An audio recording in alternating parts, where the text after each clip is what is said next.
Hello, everyone. I'm Eszter Vajda, joined with Britta DeBells for Empower Yourself. Hello, Britta. Hello, Eszter.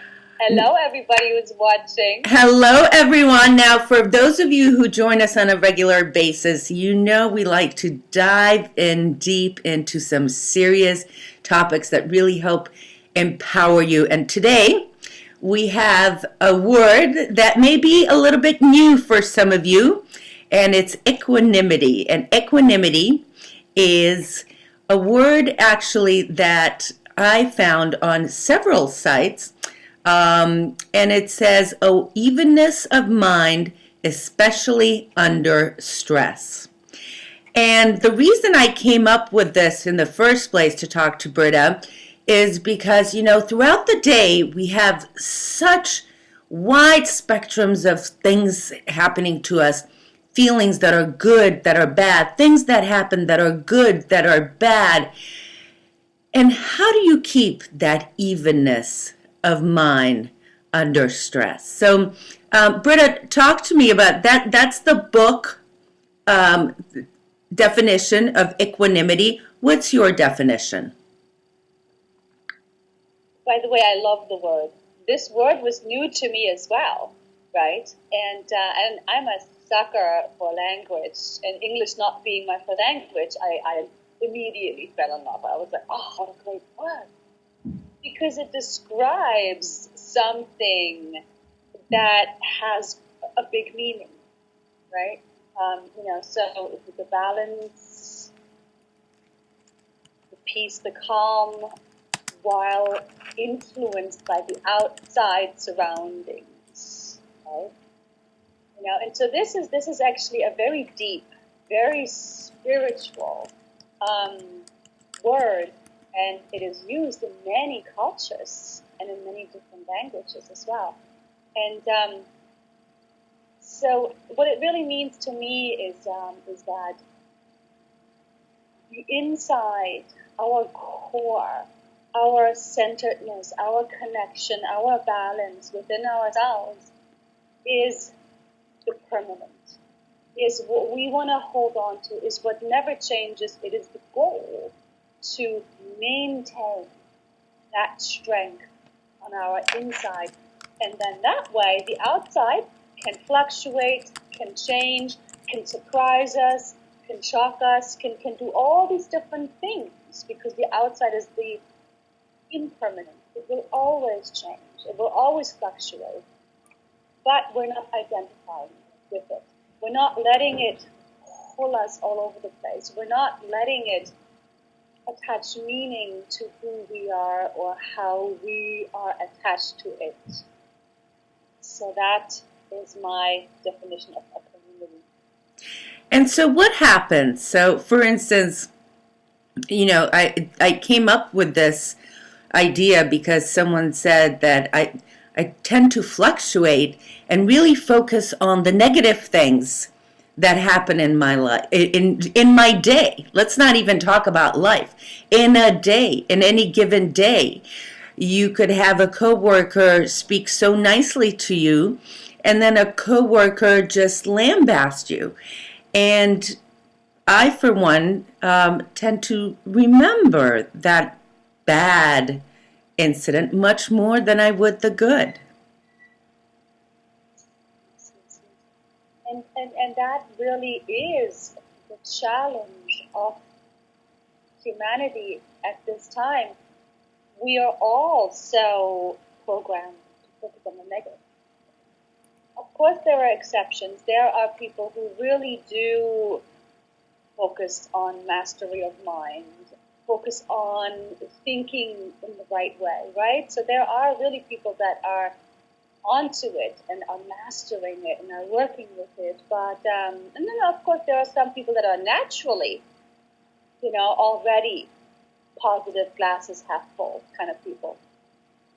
But most of the population has been programmed to think negatively, or over time they've become cynical, or over time they've just, been getting, more and more negative about life and the disappointments, and it's almost to a certain degree as if people give up. And then I hear clients and people say to me, well, but why is it so much easier to focus on the negative? Why is it so much easier to just automatically jump to the negative?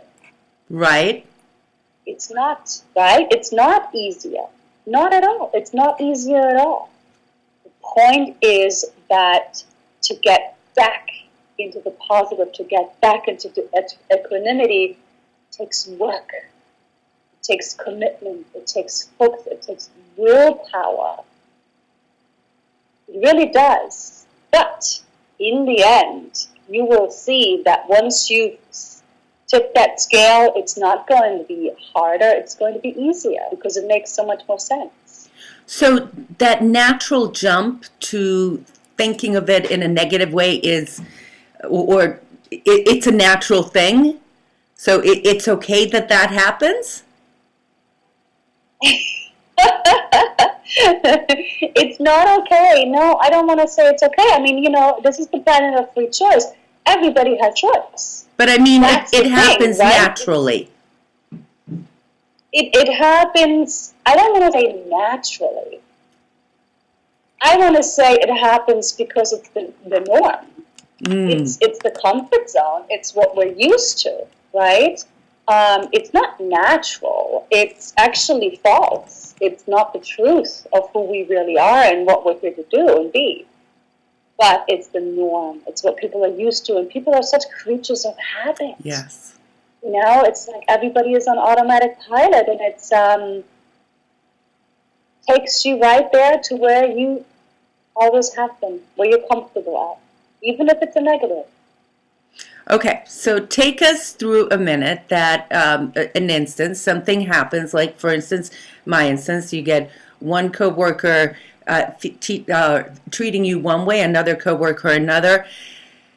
So then, how do you get back to that evenness? How do you get back to that balance of saying, okay, really a little bit of positive, a little bit of negative, but the truth is somewhere in the middle? I don't even want to say the truth is somewhere in the middle, because it's not about what the outside does or doesn't do, right? That's very, very, very important for all of us to remember. We cannot be happy or unhappy because of what we're getting or not getting, right? So important. And so the whole concept of equanimity, the whole concept of positive, of silver lining, of what can I learn from this? The whole concept is about, you've got to make it a must. You have to make it a must.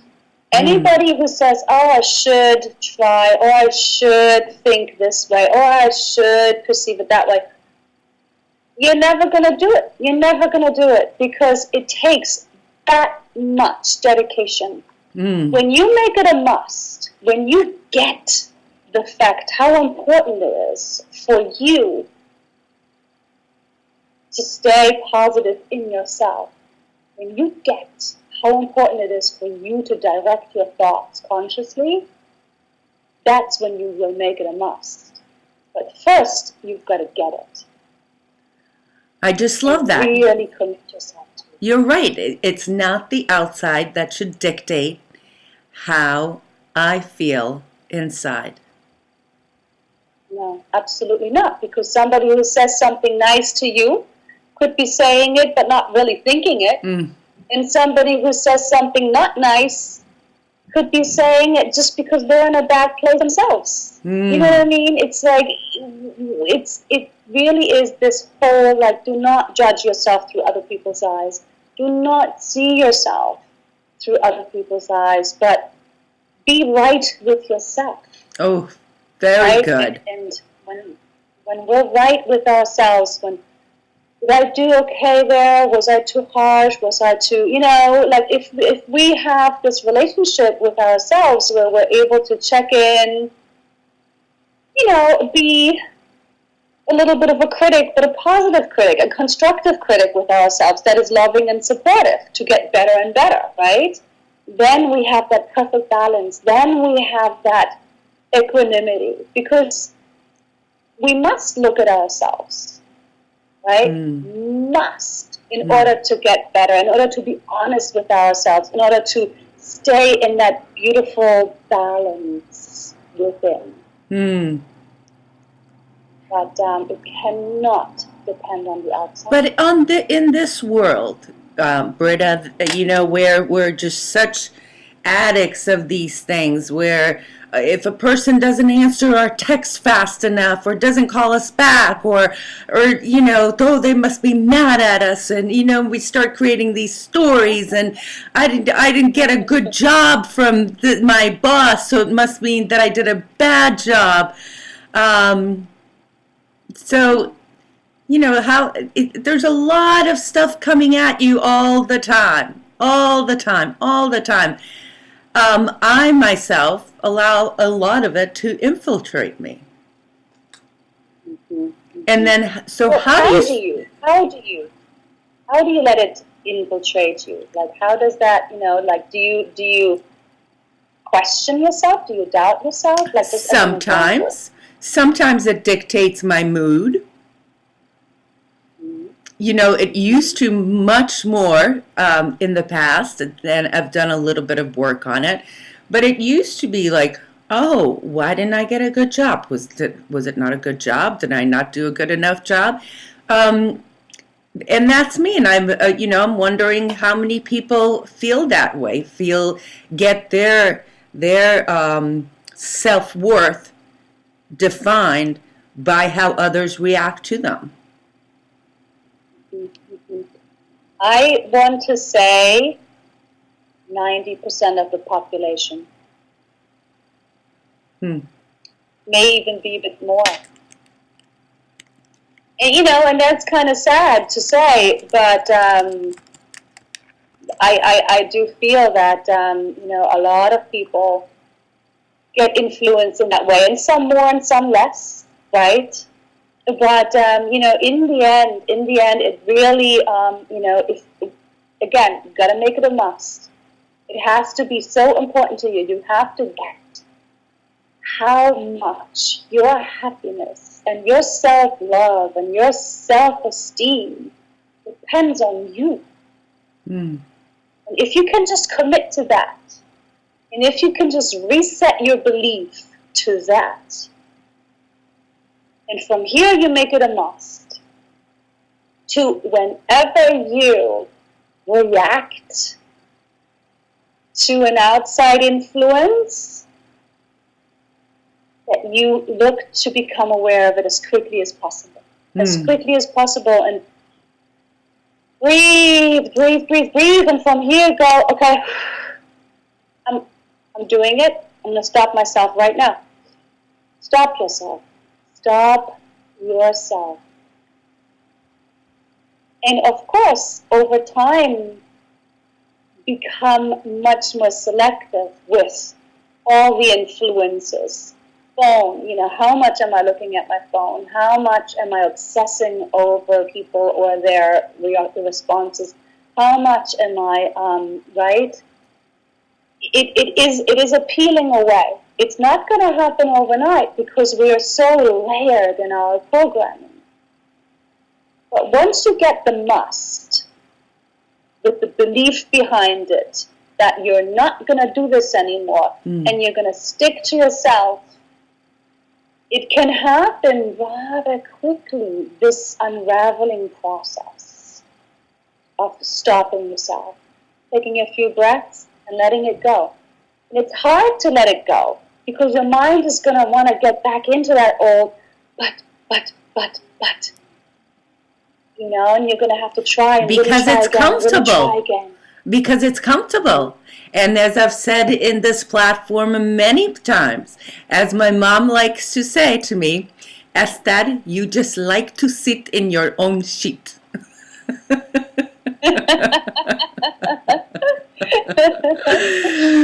It is comfortable. Yeah. Yes. And Yes, then yes, you yes. do is it for not going to say how old I am, but for many years, and it becomes ingrained in you, and it becomes second nature. Boy, stopping yourself and getting out of that train of thought and saying, you know what? I don't care if they didn't respond. I'm still good enough. I'm still, I'm still lovable. And I didn't do anything wrong. And knowing that you didn't do anything wrong, knowing that who you are is a good person, and getting that in there. I don't know if you remember the old Saturday Night Live skit. I can't remember who did it, but he used to stand in front of the mirror and smile and say, I'm good enough, I'm smart enough, and God darn it, people like me. And what a healthy thing to you. And everybody should do that. Everybody should do that. Really, it's true. But to your point again, Esther, this whole concept of, let's just use that example of, somebody's not getting back to you quick enough, right? So what really happens is that, it doesn't necessarily have to do anything with you, right? Right. It has to do with perhaps that they're busy or they're caught up or they're thinking about it or, right? It could be so many different reasons. Where I really want to hook in and really bring it back around to making it a must is that we've got to stop obsessing. Our minds love to obsess as to why. We always need to know why. And then, yes, the mind wants to take it onto the self. Oh, it must be me, or maybe I didn't do this right, or maybe I should have said this, or maybe I shouldn't have done that, right? So, just to be able to stop that, the obsessing process, and to give it space and to say, I'll know.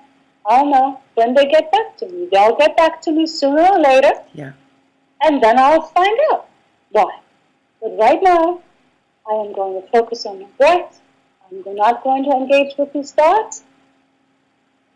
And I trust that everything is fine. And everything happens to my highest and greatest good. Because in the end, we always want to remember, and this is the little affirmation that you could write yourself on a piece of paper and stick on your fridge or next to your desk or all over the house. Everything always happens for your highest and greatest good. From a spiritual perspective, everything always happens for us.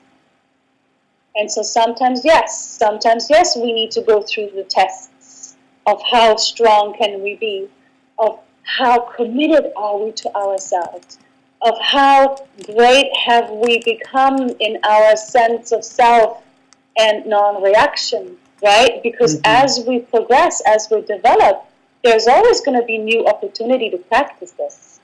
It's just going to get easier and easier because in the end, it's not more comfortable.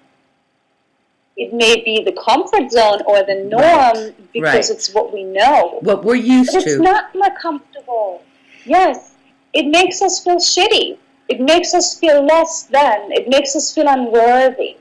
And so it's not comfortable. It's awful. Yeah. And this is exactly what I'm talking about. Once people really recognize this change, this difference of not obsessing and just maintaining the breath and letting go. And okay, I feel much better. And this is when you will recognize that it's a must. It's a must. And I know I keep repeating myself, but repetition is the mother of success. It is. And so keep going, and keep hitting us with that. Yes. And this comes back to equanimity. That you take that positive, negative, and not get too addicted to either one, not get too high, too low. Just know that it is just according to whatever our higher being wants it to be. And we are the ones that create a story around it and say, this is good, this is bad, this hurts, That's right, exactly. Because that job opportunity that you wanted so badly, right, just as an example, that you felt like, oh, this is going to do everything for me, this is going to be the best thing, la la la la la, right? You're in your mind attaching all this meaning and really bringing your identity into it, and then let's say it doesn't work out. Trust that this is for your better, right? It's really, really, really important to connect into that trust in that, yes, okay, even though I really wanted it, and I know I was attaching a lot to it, but I'm going to accept the fact that it didn't come through, and I'm trusting that there's something better that I'm still preparing for. While still, and keeping an even keel over it. Not getting hysterical, but not, just laying like, okay. And like you say, Britta, just breathe right through it. All right, not put too many labels on it. Right. Yes. And I think that's a great point that you just made, Eszter, in regard to, don't let it be too positive or too negative, right? Because if you make something so crazy, over the top, high, you're going to fall. Yes. As high as you will go, that's as low as you will go, always.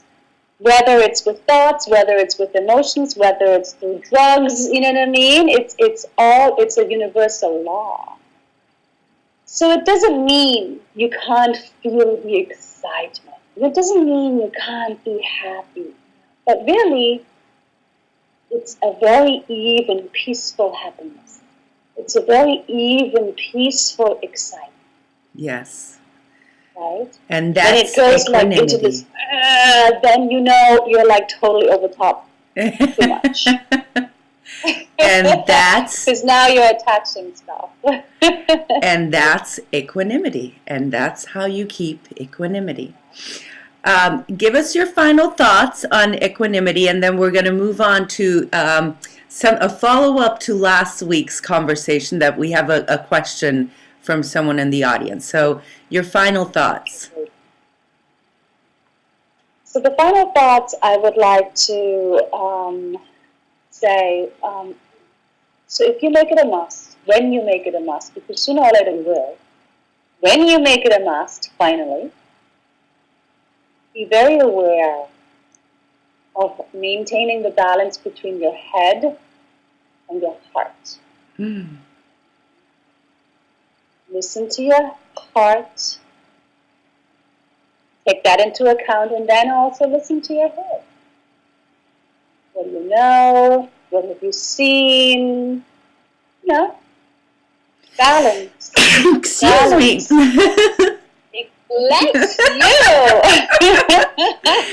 My grandmother always used to say, when somebody sneezes, you're saying the truth. Awesome.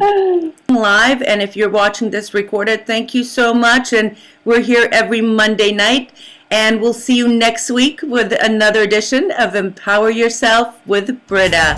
Good night, everyone.